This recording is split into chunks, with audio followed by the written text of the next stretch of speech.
This is Ken Walker. So happy that you joined us today. So our first Diverse by Design event was held at Google New York headquarters in a strategic partnership with Information Technology Senior Management Forum, better known as ITSMF, which since 1996 has been dedicated to increasing the representation of Black professionals at senior levels in technology to impact organizational innovation and growth. With Diverse by Design, we created a space where leaders in tech and workforce development could come together to discuss and share best practices to attract, retain, and develop skilled Black and Brown technology professionals. It is our pleasure to host our 9th event today. Thanks for being here. Thank you all for being here, and thank you for that, Ken. Before we introduce our wonderful moderator for today's conversation, I'd like to share just a few housekeeping notes with you. So we will keep the lines muted during the panel discussion, but we invite you to submit questions at any point through the chat box. We'll have time for a Q&A with our panelists towards the end of today's conversation. Also, you can follow along with the conversation online using the hashtags @DXD2020 or @DiverseByDesign and tagging Perscolas. We'll also be recording today's sessions, and we will share back with you a recap after the conversation. Back over to you, Ken. Now let's introduce our moderator, Sacha Thompson, founder of Equity Equation, a diversity coaching and consulting firm based in the Washington, D.C. area. With nearly 20 years of experience within the education, nonprofit, and tech industries, Sacha has seen the challenges faced by executives with good intentions, but struggle to make decisions around diversity. Sacha's work is about removing barriers or providing support in order to get to a place of equality. She helps executives and leaders have that important dialogue and coach them to the necessary long-term changes that develop institutional cultures of diversity, equity, and inclusion. Sacha, it is a great pleasure to have you join us as moderator for today's conversation. Welcome. Thank you so much, Ken, and thank you so much, Damien, for such a warm welcome. I am so glad to be with you today. So everyone, over the next hour, we'll consider how corporations can strategically leverage philanthropic resources, thought leadership, and employee engagement to scale business impact on the future of work. Equity-oriented leaders across industries are refocusing corporate social responsibility to align impact numbers with business objectives. This renaissance of strategic thinking is led by a commitment for investors and employees who understand that for businesses to be successful, it must be committed to structural change. A recent Oxford study announced that 80% of investors now consider ESG, or environmental, social, and governance, information when making decisions. And 85% of S&P are now filing sustainability reports. As corporate philanthropy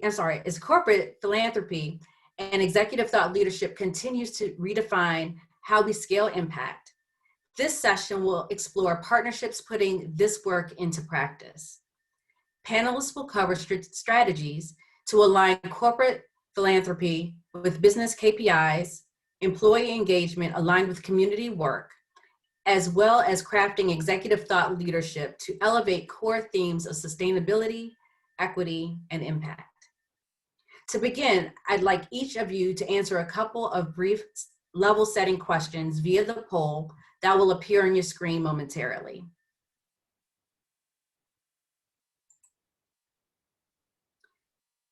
So the first question, what is your greatest challenge to identify, develop, and retain diverse talent? What do you believe can be the link between the company's CSR and efforts to increase diversity in the workplace is the second question. And the last one, on a scale of 1 to 10, how would you rate your organization's ability to achieve dual goals of increasing diversity and adapting to its team to evolving technology demands, with 1 being poor and 10 being excellent? I would give you a few minutes to do that.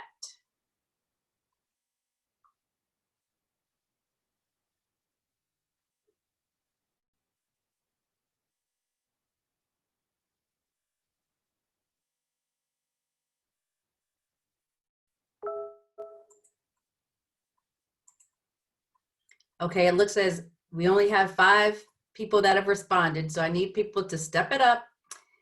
Don't be shy. Let us know your thoughts, please.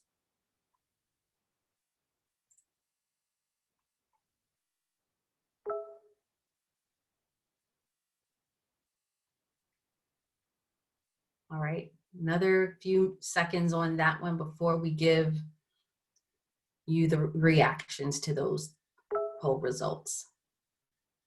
Okay, I see a few more are coming in, so we'll wait a little bit more for that.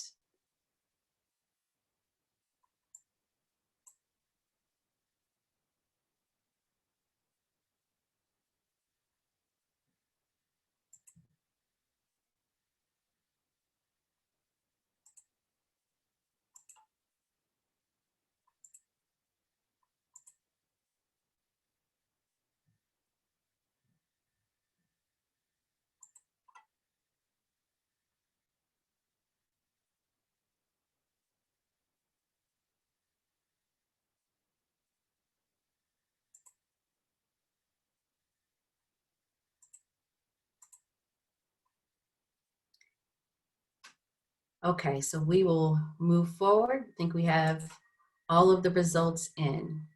And so what I am seeing, wow, only 33% are saying that their recruitment processes, well, they don't reach diverse talent, which is actually better than I thought it would be. For the second one was 23%. Okay, so we're thinking there's a little work that needs to be done here for question number 1. For the second question, it looks to be almost evenly distributed, with most folks responding, 15 of you responding to it's important to the organization's goals. So that's interesting, and we'll talk about that a little bit later on with our panelists today. And for the last one, wow, only seems about 35% is the largest number at about a 5.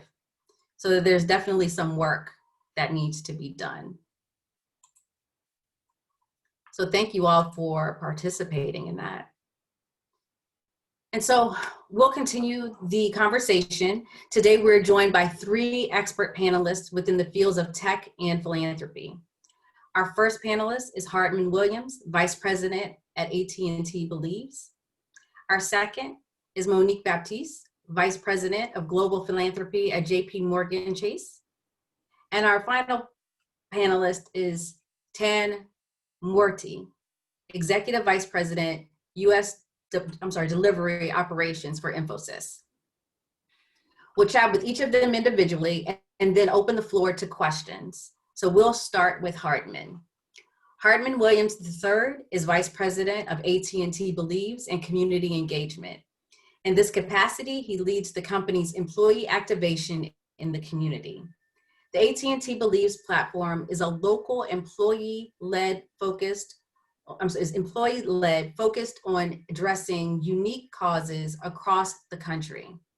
Prior to this assignment, Hardmon worked in AT&T's strategy group, helping evaluate the company's direction across the telecommunications, media, and technology space. Hi, Hardmon, how are you? I'm well, Sasha. How are you? Happy Friday. Yeah, oh, happy Friday. All right, so yes, definitely, definitely. So Hardmon, AT&T Believes has seen rapid growth since launching in 2018. Can you tell us a little bit more about that program? Yeah, and I'd be thrilled to. Let me just first start by saying I'd be remiss if I didn't say it's an honor to be here. Just super opportunity to spend some time with some folks who are interested in understanding how we engage in communities. Secondly, I'm thrilled to be a part of, at least digitally and virtually, this opportunity with such accomplished panelists. So good to get a chance to connect with them as well.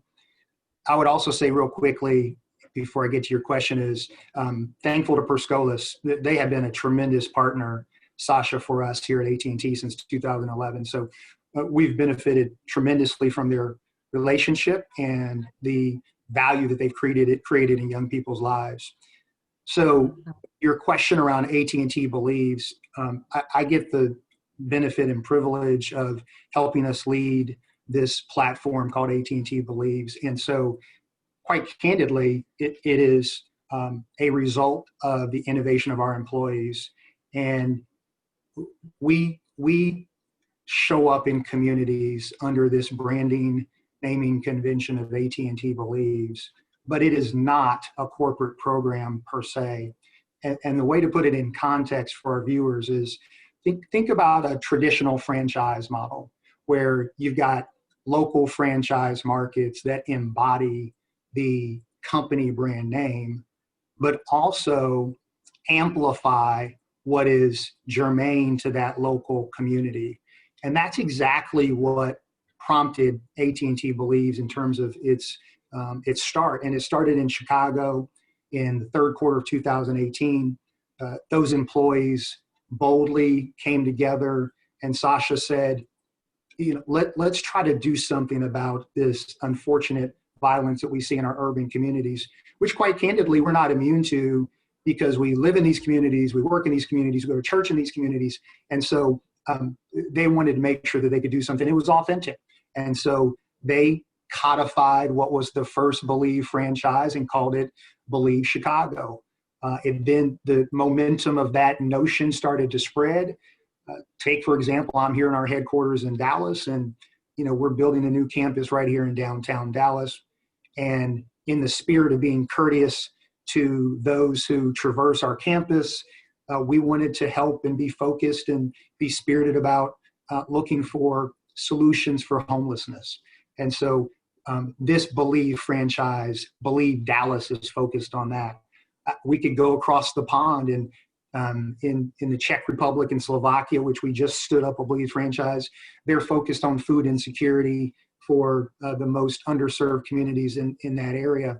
So you could look across 38 domestic franchises, Sacha, and see that same level of innovation and unique passion. But again, like any great franchise, you want to have some brand continuity across those franchises. And so I think we've struck a really fine balance. And my final comment here in terms of just thinking about the construct is, again, wanting to have national continuity also means galvanizing those franchises at the right time around a single cause. And I would just leave you with this illustration. If you think about the unfortunate events of George Floyd and others that created such social and community unrest, our franchises came together and said, we get it. We have very decentralized charters, but we want to lean in on this particular purpose. And so all of them curated solutions that were focused on social equality, economic empowerment. We just launched on Monday, or I should say announced that we will invest some 2,300 scholarships with 2 online partners to give to very deserving students who couldn't otherwise afford it. And we're super thrilled about being able to do that. And so we know that education is a great equalizer, and it tethers to a person becoming economically viable for themselves or their family. So in close, this is part of the spirit of our employees. And we're so proud that they really own AT&T Believes.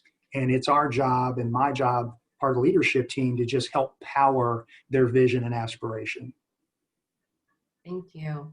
And also, just being mindful of time, I want to ask you one quick question, and then I have one that's going to take a little bit longer. So The first question is, how are you all measuring success, right? So many of these programs are, what they consider like the feel good. And so businesses are always really wanting to know bottom line numbers. So how are you all measuring success across the markets that you serve, especially as they are decentralized? Yeah, I can keep that simple real easily. It's through two dimensions: employees and brand. From an employee standpoint, we measure like other big companies, employee volunteerism, giving, those sorts of things. But the other piece that's important for us is the dynamic of employee engagement. And so we survey our employees like other Fortune 10 companies every year.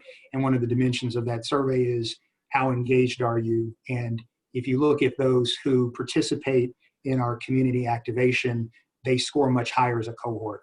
From a brand standpoint, Sacha, I would talk about the notion of reputation and awareness. Those are two things that we test in the general population monthly. And AT&T Believes comes back on both of those dimensions very strong. Wonderful. And so you mentioned, the work that you all do with Perscolas and have been doing for the last several years with them. And, as you know, Perscolas providing tech training and support and professional development for 25 years. They currently have 14 campuses across the country and partner with leading employers, such as yourself, to get this diverse talent out there. And this includes, again, startups from Fortune 500 companies. So want to share AT&T's investment how AT&T's investment helps individuals not well represented in tech today get the skills that they need to thrive in today's workforce. So we're going to show a quick video of that.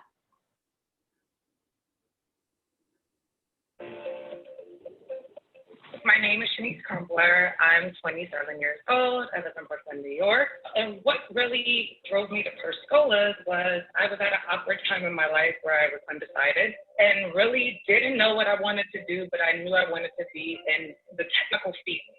So now it was all about, okay, finding a boot camp that I can afford. Right before I gave up, almost, I came across Perscolas. When I read about it, I was like, okay, this is too good to be true. What do they want from me at the end of this? Me coming to my first info session, I met Jamaica, and she really helped me make my decision more clear that I wanted to enroll. And she gave me her backstory, and it really felt like someone sitting in my same seat, where it was like, oh, you were kind of like where I'm at. I applied, took the test, and I made it. One of my most valuable lessons I can say that I learned at Perscolas was how to adapt to change.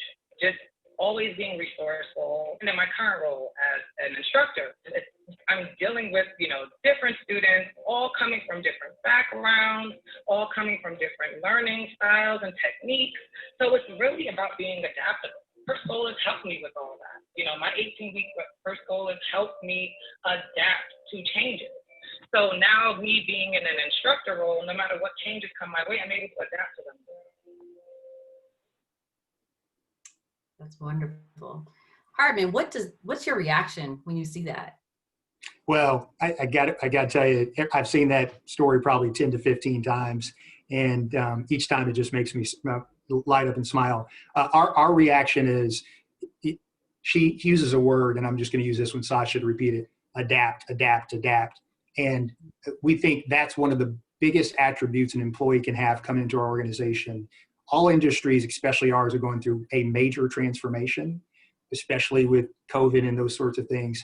And her notion around adapting is something that we certainly embody in terms of people who come into our talent pipeline. So we're so thrilled with her story and pleased that she gets an opportunity to now be an instructor at Perscolas. And this notion of adapt is exactly the kind of attribute that we like to see professionally. Thank you. Thank you so much, Hardmon. We're going to now transition to Monique. And as we're doing that transition, I want to remind the audience that if you have questions, please submit them. And so once we do the Q&A at the end, we'll be able to respond to some of those questions. So now I want to introduce everyone to Monique Baptiste. Monique is the Vice President of Global Philanthropy at JPMorgan Chase. As part of this work, Monique supports JPMC's $350 million global investment in education and workforce training systems to promote economic opportunity and reduce inequities in labor markets outcomes from groups that have historically faced significant barriers to accessing opportunity. This includes leading efforts to promote second chance hiring opportunities for individuals with criminal backgrounds in key cities across the country. With a background in urban policy and economics, Monique has worked in the field of workforce development for over a decade. Monique, how are you? Well, happy Friday. Happy Friday. That seems to be the theme That is for all of us definitely the today. theme. Oh, so in the past 6 months, we've seen unprecedented levels of funding in the philanthropic community. Public health and racial justice remains at the forefront of the national conversation. What role should corporate social responsibility play in shaping a more equitable post-pandemic society?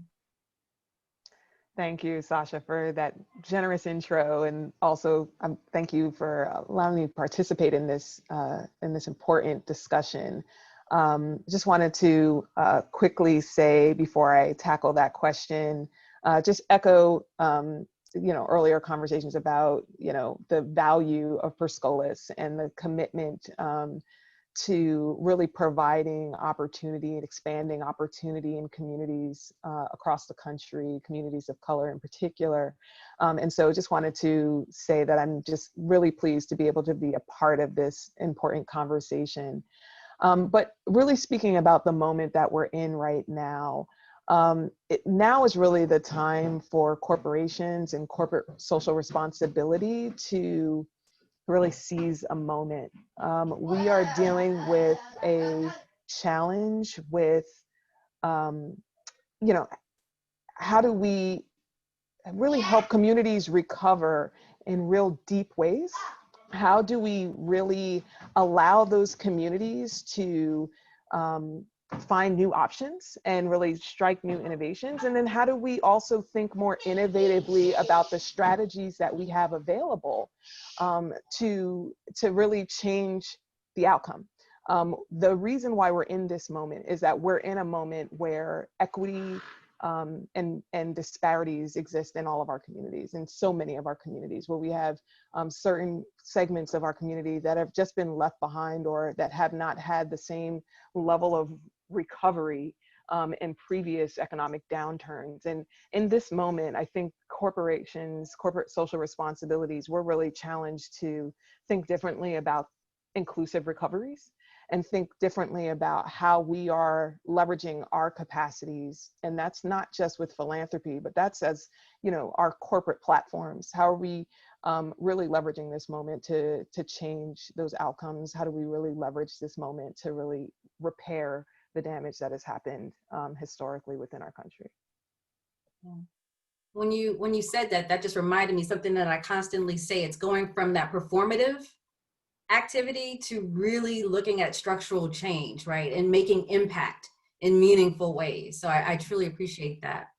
And a recent Oxford study announced that 80% of investors are now considering environmental, social, government, and governance information when managing a decision to invest. And many organizations are now shaping their CSR programs around employee-driven causes and passions. How are you seeing industry leaders adapt to balance demands from both investors and employees? Yeah, I mean, I feel fortunate to answer that question from the seat that I sit in. And the reason why I say that is that, with JP Chase, we really pride ourselves on leading from the front and really, as they say, eating our own cooking in a lot of ways. And so we are in this moment where we're trying to identify all the ways that we can show corporate leadership to really help change the conversation and change our collective approach as business leaders, as private sector leaders.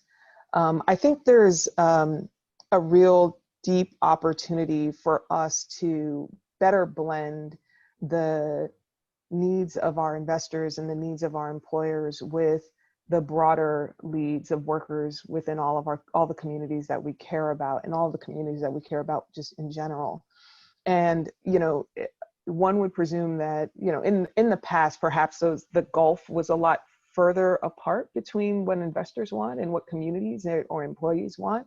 And the reality now is that from a ESG perspective, investors are calling for more corporate responsibility to solving the challenges, the socioeconomic challenges that are facing our communities. We know that good corporate responsible citizenship is good for business. And so there's really a need for us to really see making these impacts, these measurable impacts, and these sizable investments in changing outcomes in our communities. We see that as a business decision. And so, you know, this is, again, really the moment that we are in. And I think we're seeing more and more corporate leaders standing up and challenging their approaches, challenging the diversity of their talent pipelines, their partnerships, their community-based partnerships, really grounding those talent pipelines in real, authentic, community-based partnerships. And so I think there's really just a moment right now that we're in where we really have to seize how closely aligned all of the various actors within the private sector really are to really implore change in a way that we haven't seen in the past. Thank you.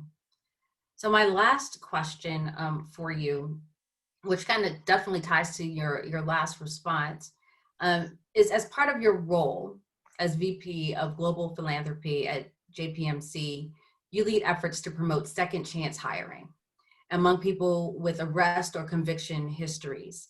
Roughly 10% of the firm's new hires annually in the US are people with criminal backgrounds and roles that do not impact the financial systems. Can you explain more about JPMC's philosophy behind this policy and the impact that you're seeing both within the company and within the community? Yes, definitely. So, you know, we have always prided ourselves on really pushing and advancing our inclusive hiring and our inclusive talent pool. And so, you know, we've done a tremendous amount of work around, you know, advancing a veterans hiring agenda, advancing an agenda for individuals with disabilities. And so last year, you know, we really wanted to be intentional on this issue, this topic of second chance hiring. We pride ourselves as just really finding talent wherever it lies and bringing that talent wherever it lies into our company to really advance our corporate agenda. And I think it made no sense to us to leave talent on the bench, especially considering how tight the labor market was in early last year. And so we started our work actually from a policy perspective, being an industry leader within the financial services sector. We started off by really saying, can we change federal policy so that we can lower these regulatory barriers that are preventing people from accessing jobs that they're qualified to obtain due to, you know, mistakes in the past that really have no bearing on their role in these companies. And we were able to make some small changes or advocate for some small changes within the federal policy structure, but realized that it wasn't enough. And so we decided again to eat our own cooking and say, let's be really intentional on how we are developing diverse talent pipelines in communities across the country to allow folks greater access points. Because we also realized that we had a kind of a misconception to contend with as well, where people just thought, well, if I have a criminal background, I'm not eligible, right? They were taking themselves out of the running. And so by developing those on the ground partnerships with workforce development providers who have worked with this population, know how to support the population of individuals with criminal backgrounds, that we were able to really strengthen the supports that are necessary to provide the access to those jobs in communities around the country. So we launched our work in Chicago last year. We're continuing to roll it out in states across the country, Delaware, Ohio, and we're in Texas. And we're just really seeing tremendous results, because it's not only providing new opportunities for individuals with criminal backgrounds, but it's also helping us in challenging our recruitment strategies and our recruitment partnerships as well. Thank you. Thank you so much. All right, Monique, thank you again. We will now transition over to Tan. So finally, I want to introduce everyone to Tan Moorthy, an Executive Vice President at Infosys. In his current role as head of Infosys U.S. delivery operations, he has operational responsibility for the effective onboarding, training, deployment, and engagement of Infosys employees across the U.S. As head of the learning function at Infosys, Tan leads the world's largest residential corporate university. He is responsible for the ongoing education and competency development for over 200,000 employees, including new recruits and experienced professionals. In this role, he also oversees relationships with U.S. universities and community colleges.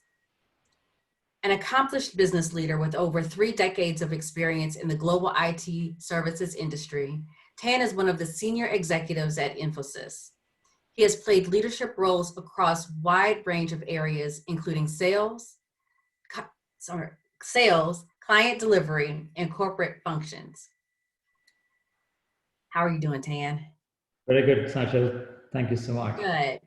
Not seeing you on my screen, so I don't know if you can see me, if we're good to go. I can see you. Okay, perfect. So given the stark contrast between education levels and unemployment rates, it's clear that we need to rethink the way we approach hiring. Can you talk about why Infosys thinks skills, not degrees, will shape the future of work, and the role of corporations to help resolve educational inequities? Great. Sacha, thank you so much for the kind introduction and the opportunity to participate in this panel discussion. Also want to thank 𝗕𝗂𝘀𝗶𝗵𝗄 for this opportunity. It's been great listening to what both Hardmon and Monique said about what they are doing in their companies. It's amazing. Coming to your question on why skills are now important than degrees, let me share some perspectives. First, let's look at the data on the kind of jobs that are becoming available.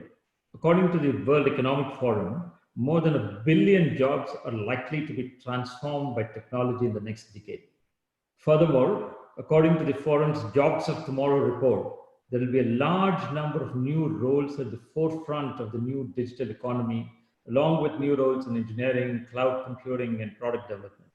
All of these will require people with the relevant skills that are yet to be taught in universities, but can be learned on the job with people without a college degree.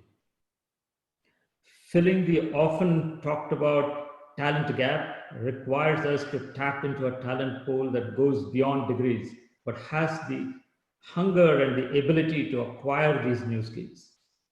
Corporations can play a pivotal role by providing opportunities for competent individuals, irrespective of their education, and providing them opportunities to learn while they earn. The Digital Apprentice Program at Infosys is one such initiative where we give people the opportunity to get to a bachelor's degree while they are working with us and they are on our payroll. That's amazing. So talk to me a little bit about, Infosys has always invested in and promoted lifelong learning, as you just spoke about. And in light of the COVID-19 crisis, you have launched a new partnership with Reskill and others to provide skill-specific training for job seekers in the current economy. Can you tell us more about the Reskill and Restart initiative that you have? Sacha, thank you so much for that question. Absolutely.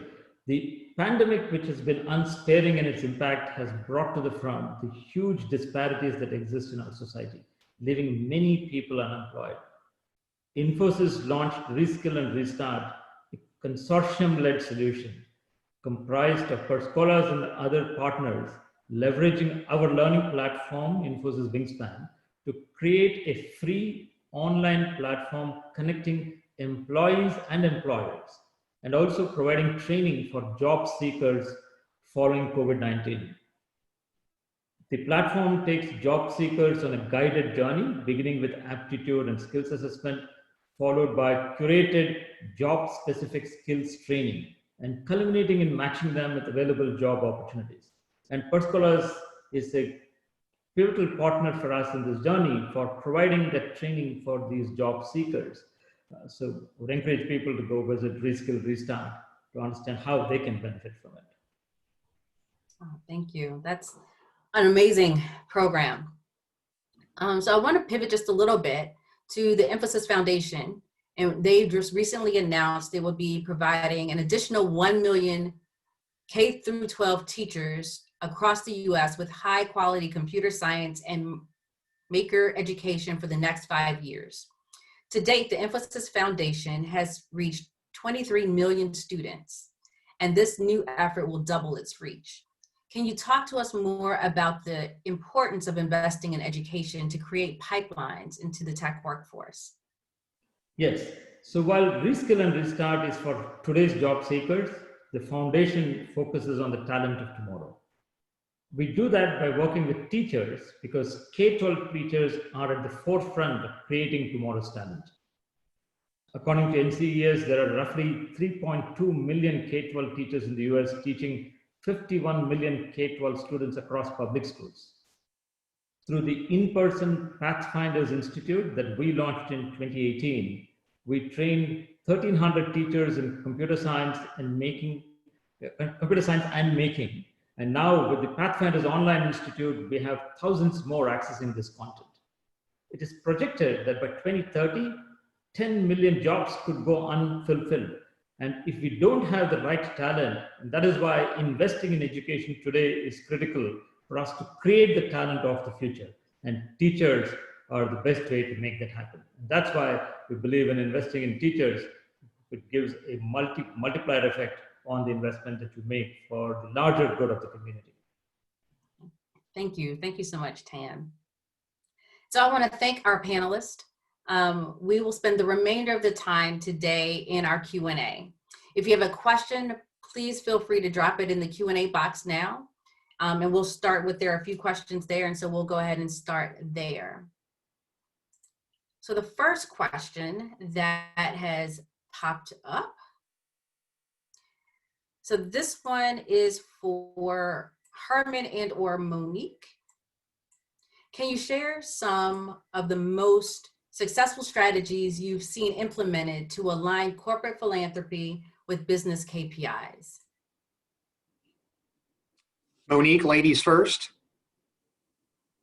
Happy to do so. So, you know, we have actually been doing a lot of work on this very recently to really take a look at our diversity recruitment pipeline. Our talent pipeline partnerships really drive a lot of our business KPIs, honestly. And we're really looking for how do we really strengthen those connections, those talent pipelines, by leveraging the knowledge that we can bring to those same partnerships, that we can bring to those same institutions. So perfect example of that would be as part of our $350 million investment in jobs and skills that we launched last year. What's been really key to that work is our partnerships with community colleges. We were realizing that, to Tan's point earlier, that it really wasn't about just about the 4-year degree. It's really about the degree, and it's really focusing on what are the skills, what's the experience that a worker can bring into your company to really help you think differently, to help you really understand you know, how to really solve some of the challenges that we're facing as a company and move and really advancing innovation within the firm. And so it really led us to rethink about how are we leveraging community colleges, because we know that community colleges serve very, very diverse populations. We know that they are often a bridge institution to 4-year degrees and a strengthening institution to K-12 institutions as well. And so we wanted to figure out how do we directly tie our talent and recruitment pipeline KPIs to community colleges to help them build competitive programming, to help them establish work-based experiences as part of their curriculum and their programs. And how do we then use this as an opportunity to then support those same community colleges to then turnkey a lot of that knowledge to the organizations that they have or the institutions that they bridge through transfer relationships. And so that's been working out tremendously. We started that partnership in major metros, including Dallas with Dallas County Community College and the city colleges of New York and Chicago. And it's been tremendous. And what's been great about that relationship is that those same institutions also partner with institutions such as, or with organizations such as Perscolas. And so it really provides us really robust talent access, which we've used as, our partnerships are as much a key driver of our KPIs as just the hiring process itself. Yeah, and I'll jump in. That was a great approach, Monique. I'll be real brief. For us, Sasha, it is important to make sure there's connectivity between social good and business imperatives. And the example I'll use is I'll harken back to the analogy I use in terms of franchises with the AT&T Believes work. Well, we have another large franchise business, and it is our wireless retail business. And I was fortunate to spend 10 years in that part of the business as an executive. And so they're decentralized in the same geographic locales that AT&T Believes is. And so I spent a fair amount of time with that senior executive team. So as we're curating solutions for AT&T Believes to make sure it aligns with the sorts of business velocity commitments that they want to make in the certain locales that we share. So that's one example of how we try to stay tethered to our business partners so that we can drive business value. Thank you. So Tan, the next question is for you. Experience is a big factor in IT recruiting, but some talent may fall behind even though they have the right educational background. How can we create a strategy where these individuals can be recruited based on their existing areas of expertise and then upskill them for success? Great question. Thank you, Sacha. The lifelong learning is what is important for that to happen. So both organizations and individuals have to be aligned to the idea that people have to continuously learn. So as Infosys, we provide that opportunity for individuals. One, when they join us, to assess where they are and provide them the training that will make them successful in what they need to be doing. But more importantly, to provide the continuous learning opportunities through a variety of platforms, both online and blended learning. And it's almost like an apprentice that you go through while you are working so that you can gear yourself for your next role. And the combination of learning and acquiring knowledge and the experience working as an apprentice gives you that combination to make up for that lack of experience to get to the jobs that you need to do. Thank you. Monique, this one has come in for you.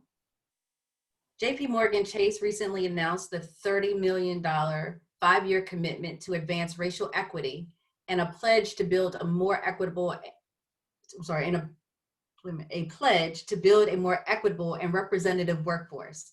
How does this translate into JPMC's efforts to build diverse IT talent pipelines? It directly connects, and I appreciate that question.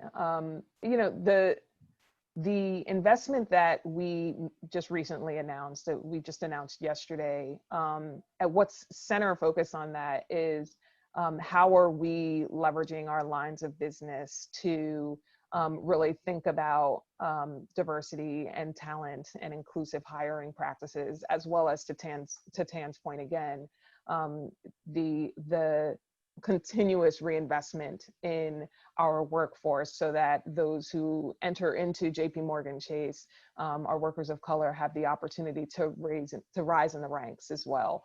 because they've acquired new skills, new credentials, have continued to learn and grow in their roles, and are able to seize the opportunities that are available to them within the firm. That's the benefit of being such a large institution, is that the opportunities are abundant, and we've committed ourselves to just making sure that, you know, folks can ready themselves for when those opportunities are there for them to be seized. And so we've looked at, through our path forward work, we've looked at how we can really start our pipeline development through strategic partnerships in the communities where we have the greatest presence, working with institutions and workforce training providers and education training providers, such as 𝗕𝗂𝘁𝗍𝗄𝐿, looking at other institutions such as, you know, HBCUs in these communities, and really figuring out how do we tap into our subject matter expertise in finance, in information technology, in cybersecurity and the like. How do we tap into the subject matter experts that we have within our ranks to strengthen programs and strengthen opportunities to provide mentorship for those who are looking to get into the field, but really want to better understand the nuances of that experience. And also, how do we really allow this moment to allow folks to explore our space even more? Being a financial service institution, you know, it is who we are, but more and more we're IT, right? We're becoming, the demand that we have for IT talent is immense, like it is for many corporations around the country. And so what we are really looking for through this Path Forward investment is to take this as a very intentional first step forward to establish those diversity pipeline partnerships and work with those partnerships in building quality programming that's responsive to industry demand today, and continuing to grow those opportunities for people of color. Thank you. This next question, actually it's two questions in one, but this is for everyone. So feel free to jump in if the moment hits you. How do you think COVID-19 will impact corporate social philanthropy? Are there trends you're seeing that you think are here to stay in this quote unquote new normal? Yeah, may I jump in, colleagues? So obviously philanthropy is the funding component of our work, but obviously the employee engagement work is closely correlated. And here's what I see on the employee engagement front. Obviously, all of us are sheltered in place. Many of us aren't even coming to work. And so this notion of physical volunteerism is quite candidly degrading. And so our team, I give them a lot of credit. They saw that trend early. And just like your favorite coffee shop, just like your favorite restaurant has virtualized their business model, we've done the same thing inside of AT&T and built a whole suite and inventory of virtual engagement options. And candidly, I think that's here to stay, Sasha. Now, it won't supplant physical volunteerism when we all obviously get to go back to work and start to leave our homes freely. But my point is, people will enjoy the freedom and autonomy of engaging virtually. And just like I might enjoy engaging more virtually with my favorite restaurant and do that more proportionately, I think we'll have two business models when we come back to work and our employees start to engage in communities. And I, for one, think that's a benefit because you will have multiple models for which people can participate in. So I wanted to offer that. Thank you. Thank you. Monique, Tan, any thoughts? Yeah, I'll chime in really quickly. I think another thing that's changed, you know, being the segment of our corporate philanthropy that really invests in jobs and skills, one thing that I think will always be the paradigm is an investment in tech skills. We have really taken a look at how are we investing in workforce, and the reality is that basic level of digital access and that basic level of digital advancement or digital capability, it doesn't matter what the job is, that is the requirement. And so I think we are really keeping that at the forefront and making sure that that's a component of the services that are being delivered. And I think finally, I think it's also making us look differently about how we partner with our grantees as opposed to prescribe.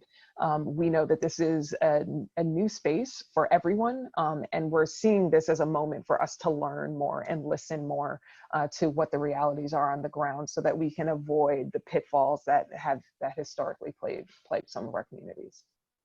Thank you.